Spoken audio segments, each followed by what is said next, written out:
theoretically आणि practically दोन्ही experience झाला मला by Devjeet sir and author sir.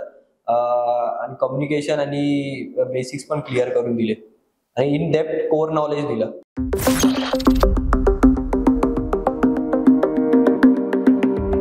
तर आज ह्या ऑडिओ सक्सेस स्टोरीज मध्ये आपले एक्स एल्युमनाय जे आता रिसेंटलीच प्लेस झालेले आहे जयेश शेलार, ते आज आपण त्यांच्याशी जाणून घेऊया त्यांचे IT करिअर रिगार्डिंग, कसं त्यांचं आज ते प्लेस पण झालेले आहे, कशी त्यांची जर्नी होती ऑडिओज मधली, कसं आज ते प्लेस होऊन कसं वाटतंय त्यांना, ते सगळं आपण जाणून घेऊया. तर जयेश कसा आहे? मी फाईन आहे, तुम्ही कसे सर? मस्त. तू कसं आहे?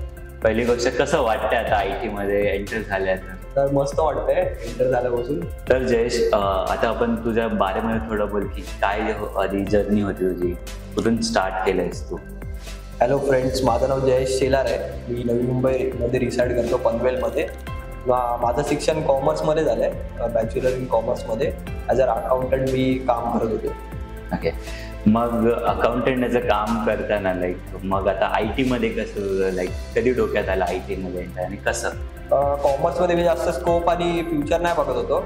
आणि माझा एक मित्र होता बिल्डिंग मधला, सोम पिसाळ करून. त्यांनी पण कॉमर्समधून IT मध्ये लाईन स्विच केलेली. विथ हिज रेफरन्स मी ऑडिज इन्स्टिट्यूट जॉईन केलं.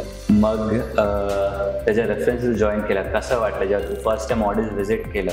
कसं तुला त्या प्रोसेसमध्ये हेल्प झाली? जेव्हा मी ऑडिज इन्स्टिट्यूट व्हिजिट केला, मुदस्सीर सर होते ऑफिसमध्ये. त्यांनी मला गाईड केलं. मी त्यांना फर्स्ट टाइम येऊन बोललेलो की मला सायबर सिक्युरिटी जॉईन करायचं आहे. मग ते आणि नंतर क्लाउडमध्ये माझं ड्रीम होतं एंटर करायचा. मग ते बोलले की कॉमर्समधून IT लाईन जर स्विच करतोय तर फर्स्ट स्टेप विंडोज ॲडमिन करायला लागेल. विंडोज ॲडमिनमध्ये एनरोलमेंट करायला लागेल. मग तुला जेव्हा तू एनरोल केलं, मग पुढे ती ट्रेनिंग जर्नी कशी होती सगळ्यांना सांग? ट्रेनिंग जर्नी तर मस्त होती. ॲज एक्सपिरियन्स थिओरिटिकली आणि प्रॅक्टिकली दोन्ही एक्सपिरियन्स झाला मला by Devjeet sir and author sir. आणि कम्युनिकेशन आणि बेसिक्स पण क्लिअर करून दिले आणि इन डेप्थ कोर नॉलेज दिलं विंडोज ॲडमिनमध्ये. तुझं प्लेसमेंट जे होतं, आता प्लेसमेंट जर्नी जेव्हा तुझी चालू झाली, ती किती इझी होती की डिफिकल्ट होती? प्लेसमेंट जर्नी तर चांगलीच होती. मी तयारी तर फुल करून ठेवलेली. मग माझं तर असं म्हणजे 2-3 इंटरव्ह्यूमध्ये लोकांचं क्रॅक होतं इंटरव्ह्यू, पण माझं नशीब चांगलं होतं. फर्स्ट इंटरव्ह्यूमध्येच क्रॅक झाला माझं. मग जेव्हा तुझी प्लेसमेंट, आता तू हर्डल्स थोडे आले असेल, जे पण काय हर्डल्स आले आणि त्याला कसं तू सॉल्व्ह केलास? हर्डल्स सर, आता कॉमर्स बॅकग्राऊंड आहे, मग थोडं जरा समजण्यामध्ये प्रॉब्लेम व्हायचा. मग ते मी ऑथर सर इथे होते ना, ते माझे क्लिअर करायचे बेसिक प्रॉब्लेम जे मला हर्डल्स यायचे ना. ते रेफरन्स पण देतात असे व्हिडिओने आणि PDF पण रेफरन्स देतात. मग ते आपली पण रिसर्च करून आपण क्लिअर करू शकतो डाऊट.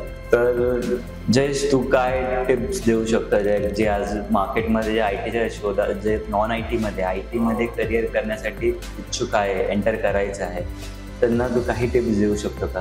फर्स्ट ऑफ IT लाईनमध्ये स्विच करायचं असेल तुम्हाला, प्रिव्हियस ज्या लाईनमध्ये होते तिथून, तुम्हाला हार्डवर्क, डेडिकेशन आणि कंटिन्युअस प्रॅक्टिस पाहिजे. आणि जर तुम्ही ऑडिज इन्स्टिट्यूट जॉईन करतात तर ते तुम्हाला तुमच्याकडून करूनच घेतात आणि प्लेसमेंट पण चांगल्या जागेवरच देतात. With the help of the ऑडिज इन्स्टिट्यूट मला 3 LPA पॅकेज भेटलं as a desktop support engineer. तर मग थँक्यू तू एवढा टाइम दिल्याबद्दल, इथे येऊन तू तुझी जर्नी सांगितल्याबद्दल. Thank you. Welcome sir for your guidance and help.